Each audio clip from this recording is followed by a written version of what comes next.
नारायण नारायण नारायण नारायण। एक दिन की बात है कि एक संत जो हैं कुंभ मेला देखने के लिए निकले, और जब गए वहाँ पर तो बहुत भीड़ होने के कारण रहने का स्थान नहीं मिला, तो एक मंदिर के प्रांगण में जाकर के सोने के लिए चले गए।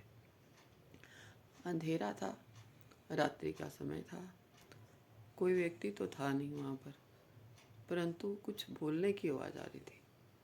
जब बोलने की आवाज़ आ रही थी तो उन्होंने थोड़ा कान लगा करके सुना, तो पता चला शंकर पार्वती जी जो है बात कर रहे हैं। शंकर पार्वती जी बात कर रहे थे। पार्वती जी पूछ रही कि हे प्रभु, आप मुझे ये बताइए कि इस तीर्थ में बहुत से लोग आते हैं, बहुत भीड़ होती है, तो क्या तीर्थ का फल सभी लोगों को मिलता होगा? सभी पार हो जाते हैं?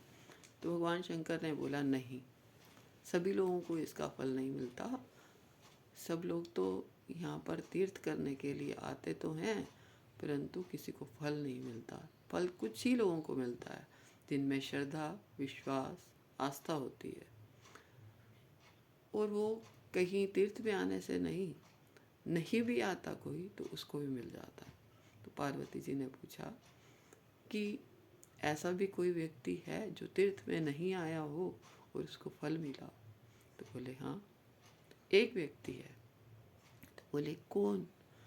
तो बताया भगवान शंकर ने कि केरल में एक रामू नाम का चमार है, उसको इस बार जो है पूरे कुंभ के मेले का स्नान का फल मिला, तीर्थ का फल मिला।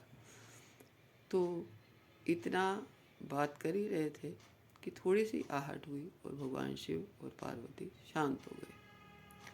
अब वो संत ने सुना कि ऐसा कौन व्यक्ति है जिसको ये सारे फल मिला, उसका दर्शन तो करना चाहिए, और चल पड़े केरल के लिए, और रामू नाम के चमार के पास जा पहुँचे। जाकर के रामू से पूछा, हे रामू, तुम ये बताओ कि क्या तुमने कोई तीर्थ किया? बोले नहीं महाराज, मैंने कोई तीर्थ नहीं किया। तो फिर तीर्थ करने की इच्छा तो हुई थी, परंतु एक बार मैंने पैसा जमा किया, बहुत सारा धन इकट्ठा किया था, परंतु मेरी पत्नी जो थी उस समय गर्भवती थी, और उसका मन एक दिन पड़ोस में सब्जी बनी थी मेथी की, और उसका मन हुआ मेथी की सब्जी खाने के लिए। वो बहुत रोई कि मुझे मेथी की सब्जी खानी है, जा कर के पड़ोस से ले आओ। तो मैं जा कर के उस पड़ोसन को बोला कि मुझे थोड़ी सी मेथी की सब्जी दे दो बहन।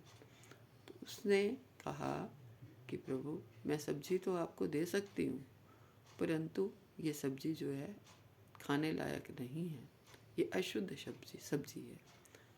तो कारण पूछने पे उसने बताया कि मेरे घर में बहुत समय से भोजन नहीं बना था, और मेरे पति जो हैं ये सब्जी एक मुर्दे से उठा करके लेके आए थे मेथी, और उसी की मैंने सब्जी बनाई। मेरे घर में ना पैसा है और ना मेरे घर में वस्त्र है, इस कारण से जो है ये सब्जी जो है अछूत है। तो उन्होंने जो पैसा इकट्ठा किया हुआ था उसी का वस्त्र और भोजन के लिए सामग्री ला करके उस स्त्री को दी, और उससे उनके मन को बहुत संतोष हुआ, जितना तीर्थ करके भी नहीं हो सकता था। अब जब उन्होंने वो दी तो उन लोगों ने सब वो इस्तेमाल किया, और इधर भगवान शंकर ने उनको ये कहा कि जिस तीर्थ के लिए तुमने ये पैसा जमा किया था उसका तुमको फल मिल गया। तो इस तरह से जो है थोड़ा सा भी अगर हम देते हैं किसी को, किसी की मदद करते हैं अनासक्त भाव से, तो वो कर्मयोग ही है, उसका बहुत फल है, परमात्मा खूब देता है उसको। नारायण नारायण।